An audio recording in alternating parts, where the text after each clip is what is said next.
¿Qué tal amigos? En este video vamos a explicar cómo elaborar un concepto de violación, qué es lo que tenemos que entender para desarrollarlo y vamos a contestar unas preguntas para poder entender el desarrollo del concepto de violación. Primero que nada, pues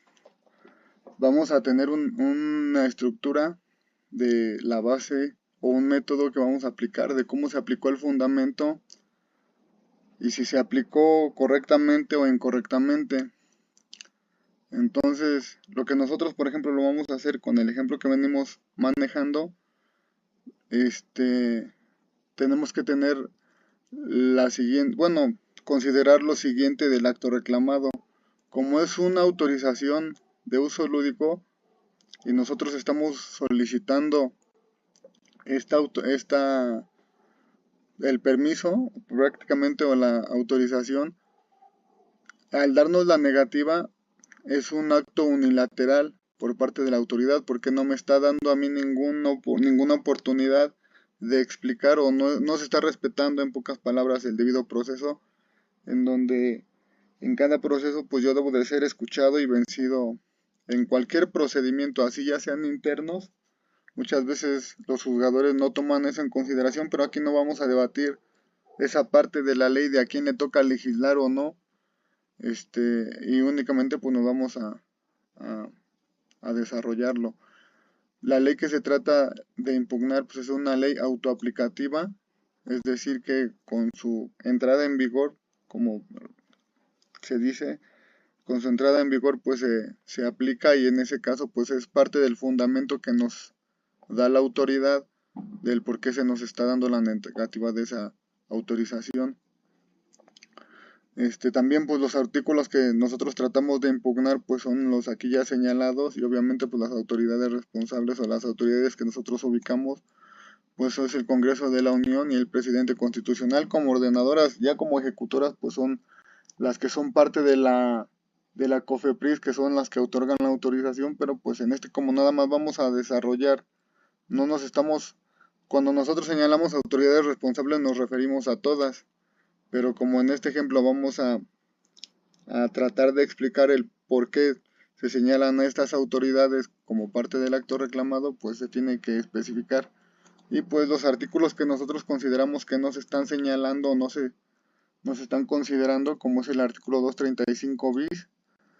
que nos señala que la Secretaría de Salud pues debe de ejecutar las políticas públicas. En este caso nosotros consideramos que los permisos para el uso lúdico, así como el artículo de la autorización. Entonces la autorización viene en la Ley General de Salud en el artículo 368, que tampoco están considerando, porque pues aquí ya hay una autorización tácita o un procedimiento de autorización en donde me dice que sí puede haber una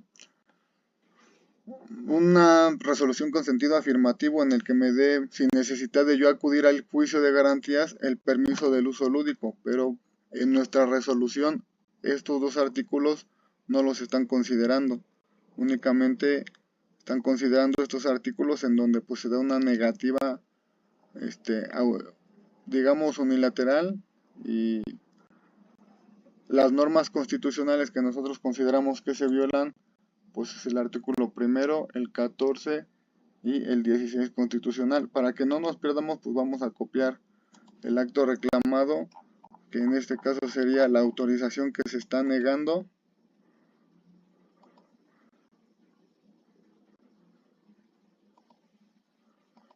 para que nosotros lo ubiquemos en nuestro juicio de garantía. Entonces, ¿cuáles son las preguntas que debemos de identificar o contestar? Primero, pues, ¿qué establecen los fundamentos de la resolución, no?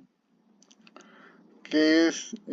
Antes de iniciar con el proceso de impugnación, pues debemos conocer qué derecho es el que se nos está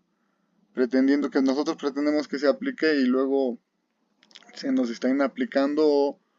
o el derecho que ya legalmente automáticamente la autoridad responsable ejecuta. Como por ejemplo en el caso que nos ocupa, pues nosotros estamos solicitando una solicitud en la cual me están notificando que no procede, porque pues la Ley General de Salud no tiene facultad para otorgar dicha autorización que nosotros consideramos que pues, es equivocado. La segunda pregunta que tenemos que contestar es si son aplicables los fundamentos de la resolución. Es decir, ellos en su resolución pues se basan sobre unos fundamentos y bueno, la negativa que se otorga o que se señala, que señalan en la solicitud, pues son prácticamente estos dos artículos que se basan para que ellos justifiquen su acto reclamado. Bueno, el acto que ellos ejecutan, que para nosotros es un acto reclamado. La tercera pregunta que tenemos que responder es si existe relación entre el fundamento y el motivo. Es decir, este es el motivo, este es el fundamento. ¿Existe relación? Pues sí. Pues la ley, entre comillas, a ellos no les establece o no les especifica como tal un procedimiento no les especifica un procedimiento de regulación de cannabis. Estas autorizaciones son, digamos, aleatorias o muy generales. Entonces, como ellos no consideran que no tienen un procedimiento específico, pues se basan sobre la que no tienen facultad o sobre el hecho que no tienen esa facultad establecida en la ley. Y como ellos no son un poder constituyente o ellos no tienen la facultad de, digamos, crear estas leyes o estos procedimientos, digamos, procedimientos internos, pues esta es una obligación del poder constituyente. Entonces, pues con que ellos no tengan una justificación o un procedimiento establecido para dicho permiso, se basan sobre estos artículos. La cuarta pregunta que debemos de resolver es ¿qué interpretación se le da a los fundamentos de la resolución? En este es importante saber interpretar para distinguir la interpretación que da el juzgador a los fundamentos de la resolución y sabemos si esta interpretación es correcta cuando el motivo pues corresponda. En este caso pues se la está negando, pero la interpretación digamos que para nosotros está sacada de contexto porque se está basando sobre unos artículos y nosotros consideramos que no está aplicando la totalidad de la ley. Entonces, a veces las autoridades lo hacen porque, digamos, el libre desarrollo de la personalidad o el principio de libre desarrollo de la personalidad que nosotros estamos invocando se actualiza a través del tiempo, a través de varias, digamos, sentencias o en la que la Suprema Corte a través de pues estas sentencias ha ido formando, ha ido tejiendo este derecho de libre desarrollo de la personalidad en el cual pues se autoriza o eh, se crea un derecho, porque recordemos que la Suprema Corte tiene la facultad de crear derechos o de crear, no digamos que leyes, pero sí derechos indirectamente, al igual que el poder constituyente. En este caso las cámaras también tienen, digamos, a veces la oportunidad de llevar juicios, de ser jueces. Un ejemplo, por ejemplo, de cuando crean derechos la Suprema Corte es en este caso que crean el derecho de libre desarrollo de la personalidad,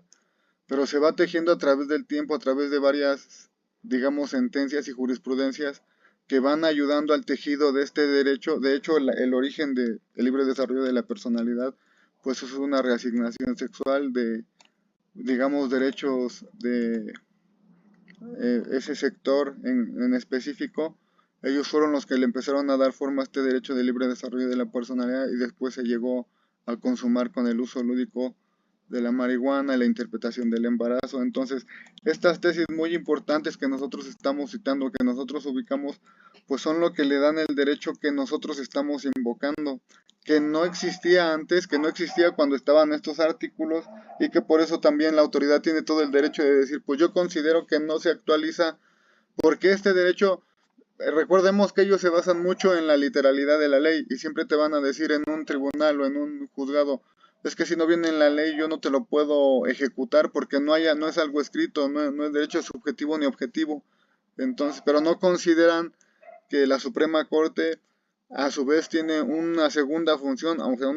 su primer función, su función primordial va a ser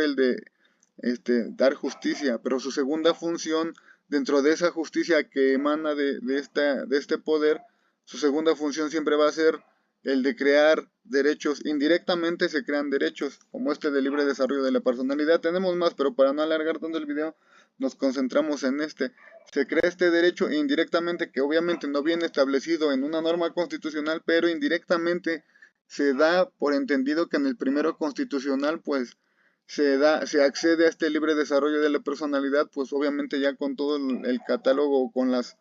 digamos, las reformas que se han ido adicionando. Entonces, pues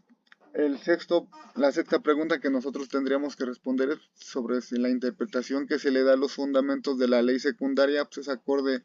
a la interpretación que debe dársela a los fundamentos constitucionales. Entonces, en el hecho que nos ocupa, pues no se ajustan los fundamentos de la ley secundaria a los fundamentos del principio que estoy invocando, porque pues me está violando el libre desarrollo de la personalidad. Entonces aquí nosotros ya ubicamos la contradicción que hay entre la ley secundaria y la ley constitucional, que es lo más importante. Y pues por último, si ya ubicamos lo más importante, que es la interpretación que se le da o que le está dando el, la autoridad a la norma secundaria y no está observando la ley constitucional, pues nosotros podemos hacer un pequeño argumento de por qué consideramos que no se apega a la norma constitucional, por qué consideramos que viola el principio del libre desarrollo de la personalidad, y pues también podemos ya, si estamos dentro de la materia, pues considerar por qué no se aplica el control de convencionalidad, por qué se debería de tener una protección más amplia de los derechos humanos del quejoso. Entonces, pues en este último paso es prácticamente plasmar la interpretación que nosotros le damos a la norma secundaria, si no se, como no se ajusta con la ley primaria o con nuestra norma constitucional, en este caso el principio que tiene intrínsecamente nuestra norma constitucional, que obviamente no es visible y no está en una ley adjetiva, no está en una ley establecida, pero a través de los criterios de la Suprema Corte de Justicia de la Nación, que es un poder constituido, no es el poder constituyente, ya es un poder constituido, pues nos otorga a los gobernados, en este caso, el acceso a este derecho. Entonces, pues prácticamente sería a grandes rasgos qué es lo que tenemos que considerar de